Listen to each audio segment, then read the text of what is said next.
Welcome back to a snowy morning. That's right, it's cold and snowing here up in Canada, and it's also snowing on my screen, so how fitting. Last night I posted a video, and of course I had to eventually go to bed and do some real life stuff, so I didn't get a chance to make another video of the progress, but we were able to load the original Nabu software that was distributed, well, not distributed, that it was downloadable in 1984 when the computer was active on the Nabu network. So what I did with my program last night is I modified it a little bit because the communication was synchronous before, and actually I had go-to statements in there, which is just a big no-no. So I had to split things up and refactor it into modules, so into different methods. So here's the new version of the program. Now, doing so, I was able to understand a few more things that the communication call needed. There's status packets, there's a time and date packet, which I'm still not 100% sure on the format for, but I'm able to at least get the machine to go by it. So let's explore the main menu of the Nabu today. What you're going to see here is the program, the main program that people would have seen when they booted up their Nabu back in the day. And it's what they would have used to navigate and explore the programs that were available to them.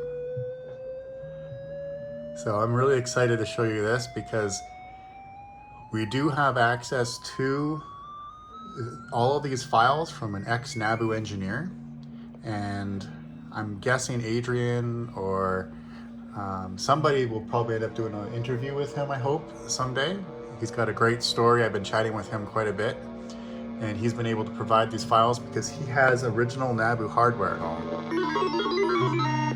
So what I've been doing is collecting the names of the files. So here's the main menu, and how we get the names of the files is I can navigate through here with the keyboard, and we have here the help. So it explains a little bit about how to use the menu system, and we have up, down arrow keys, as well as we have left and right pages. And then the go button, which is in exchange for your enter key. So let's take a look here. So we can go up and we have network services. I'm gonna turn the volume down on this thing. There's a lot of static because I'm running this off coax. There we go. Using the coax cable that they sent in the box, which is nice. So we got network services. Let's take a look in here. So none of these programs we're going to be able to run at this point. I did see mentions to the Informer, and this is a program that will explain to you what tier you have based upon, I guess, your channel ID or something. I don't know yet because I don't have the program yet.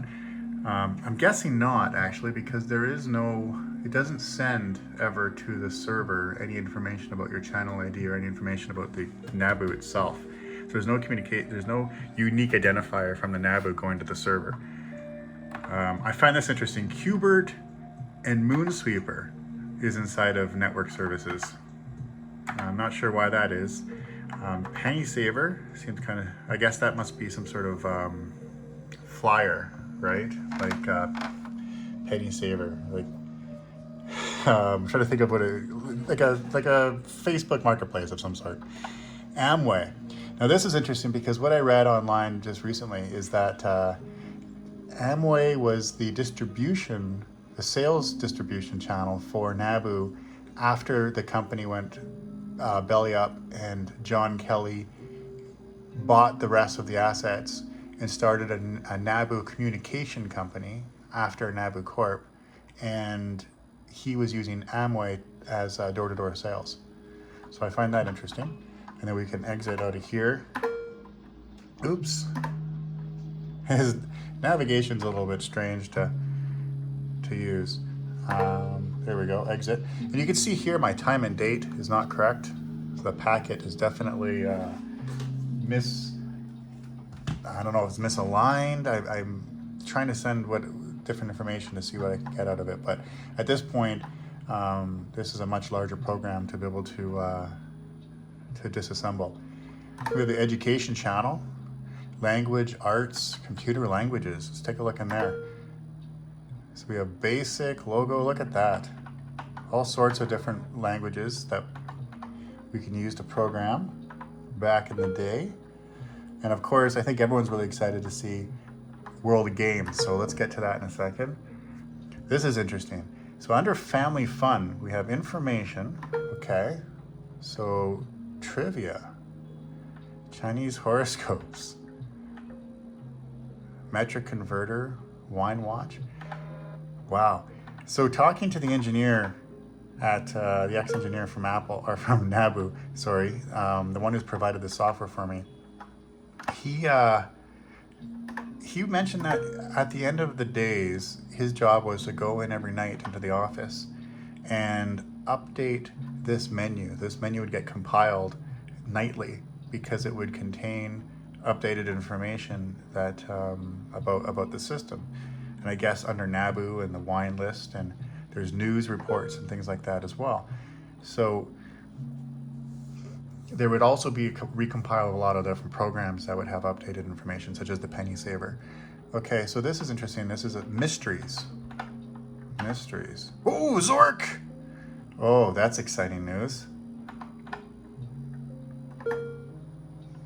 I gotta say, these arrow keys, their arrangement is very difficult to be able to use. World of Games. Now this is what we're all excited to see.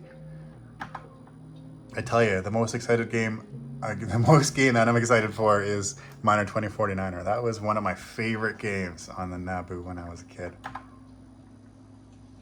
Quest for Tires, BC. That was actually written originally for the Nabu because they actually got the author, I guess the guy that does the drawings, who writes all the comic books. He was consulting on the game and actually had been into the office a few times at Nabu. Track and field. Oh, that'll be exciting to see on the Nabu, especially with that weird phallic joystick that the Nabu has. And I have one of those joysticks too, actually. I think it's at home back in Ontario. So, okay, isn't that interesting? So I exited the menu. I got a new message here. Okay, now something I can do is if I show you if I say try to load Nabu basic, okay? What's gonna happen is I don't have the Nabu basic file, so I return an error code, which essentially is a no authorization message. And we start getting these advertisements. So look at this, 50% off logo manuals, $10. And then it tries to load again, and then I get another one of these optional package messages. Moonsweeper, it's an advertisement. And every picture has this PC next to it, and I'm guessing that must be the author of the artist who created the actual image.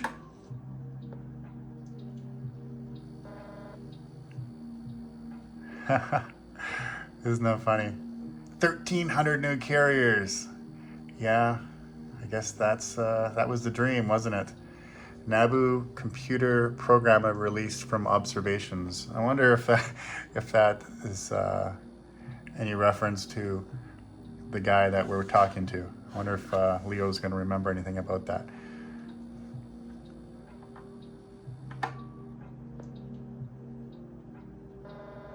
Ooh, this is exciting too. Qbert. Wouldn't that be fun to play Qbert on the old Nabu?